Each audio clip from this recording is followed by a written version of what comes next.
كل سنة وانتوا طيبين، عيد مبارك على الجميع.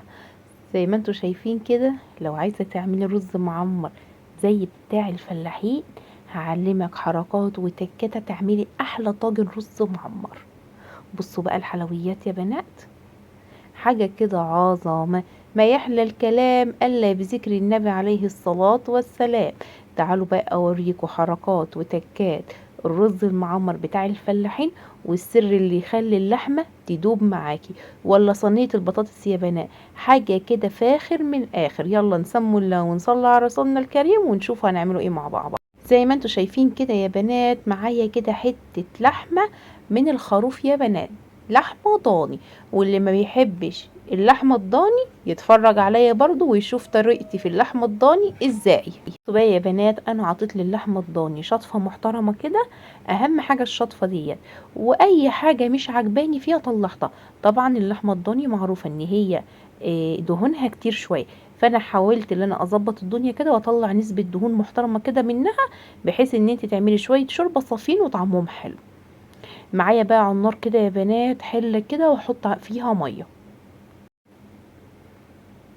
حطينا المية يا بنات، هنحط بقى في المية ديت بصلاية واتنين طماطم وقرنين فلفل وشوية جزر محترمين كده يا بنات.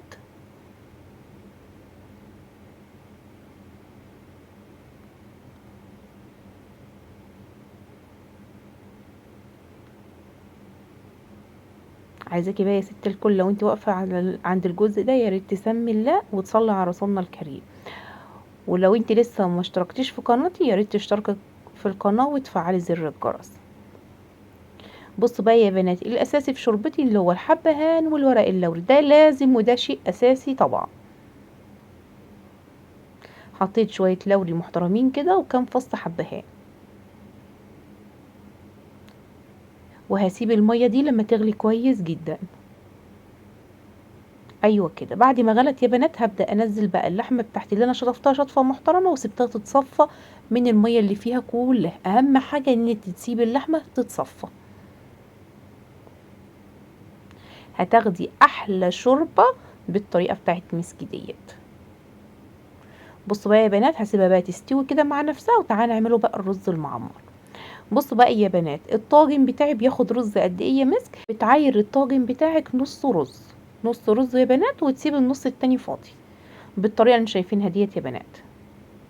خلاص كده عايرنا الطواجن بتاعتنا وغسلناها ونشفناها وخليناها قشطه بيضه. تعالوا بقى ايه يا بنات، نغسل الرز كده بتاعنا ونصفوه كويس جدا. بعد ما تغسليه تبداي بقى تمسكي الطواجن بتاعتك، تحطي لها حته سمنه بلدي زي ما انت شايفه كده، او شويه زيت في القعر.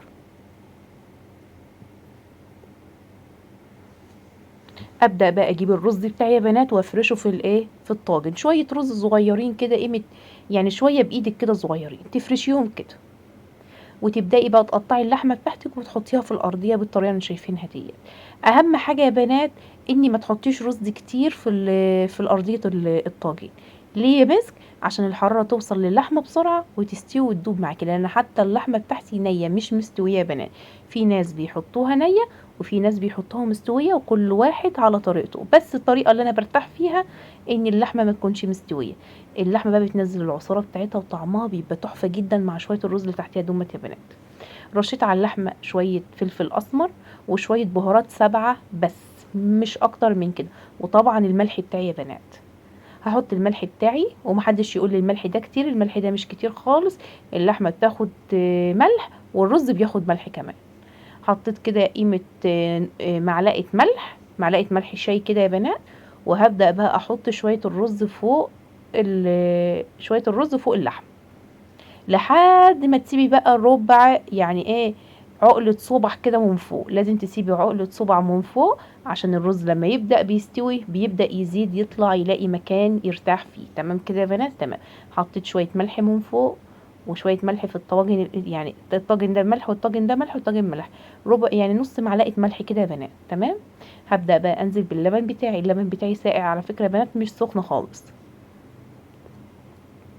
في الاثناء اللي انا بعمل فيها البرام ده يا بنات، انا كنت مولعه الفرن وكنت مسخناه كويس جدا. لازم البريمه دي تدخل في فرن سخن كويس جدا. يا بنات انا هعمل البريمه بتاعتي دي في فرن بلدي، اما انت لو عندك فرن عادي هتدخلي البريمه دي، طبعا انت مولعاه سخن كويس جدا، هتدخليه تحت الشوايه ياخد وش، وبعد كده تبداي تنزليه في الارضيه يبدا يغلي معاكي. طبعا انا هدخل بقى البريمه بتاعتي دي الفرن بتاعي البلدي، وهبدا اعمل صينيه البطاطس المحترمه. معايا بقى بطاطستين كبار كده، ومعايا 3 فصوص توم، ومعايا فلفل الوان وبصلايه يا بنات. هبدا بقى اقطع البصلايه بتاعتي جوليان بالطريقه اللي انتوا شايفينها ديت، عسل كده.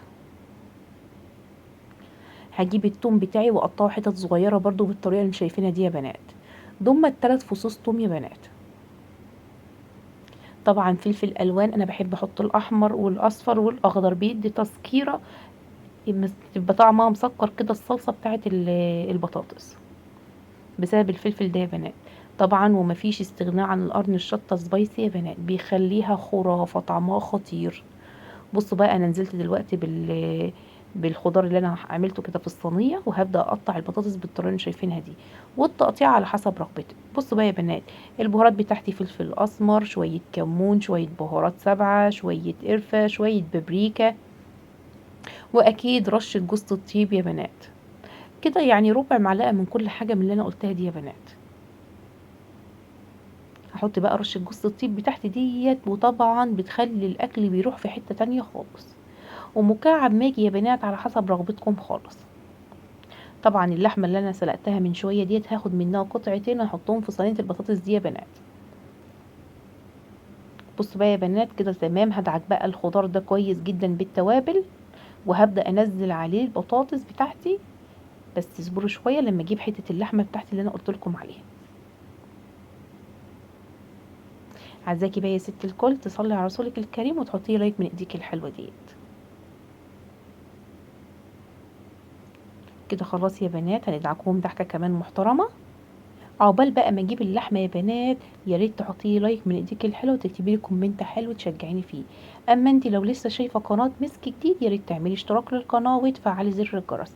وجبنا اللحمه بتاعتنا المستويه نص سوا يا بنات بالطريقه اللي شايفينها دي، وهنزل على طول بالبطاطس عليها من فوق. انا عامله كده يا بنات بحيث ان انا اكتم البطاطس مع اللحمه تبدا تستوي، يعني هي لسه نص سوا يا بنات، ما كملش سواها. تمام تمام. طبعا في الاثناء ديت انا ضاربه نص كيلو طماطم وهنحطوه.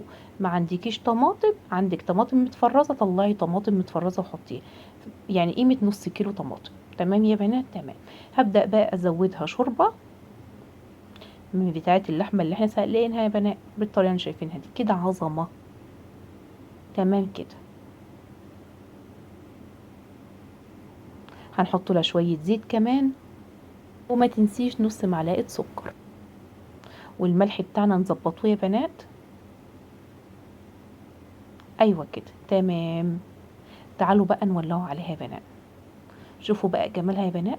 تعالوا بقى يا بنات نطمنوا على الطواجن. الطواجن خدت وش معايا محترم كده، هبدا اطلعها من الفرن واظبط لها بقى ايه السمنه بتاعتها. بصوا يا بنات انا بحب كده ايه يعني من الجناب كده اوسع مكان ليها، بحيث لما السمنه تبقى على الوش تبدا تروح في الجناب وتنزل لتحت الارضيه. تمام تمام. انا فتحت حته كده من النص وحته من النص كده من كل البرام يا بنات من الطواجن بتاعتي، وهبدا اغرس في النص كده حته سمنه بلدي او شويه زيت على حسب رغبتك والمتاح عندك. ولو عندك زبده حطي مفيش مشكله خالص. كده ما شاء الله اللهم بارك. كده تمام يا بنات.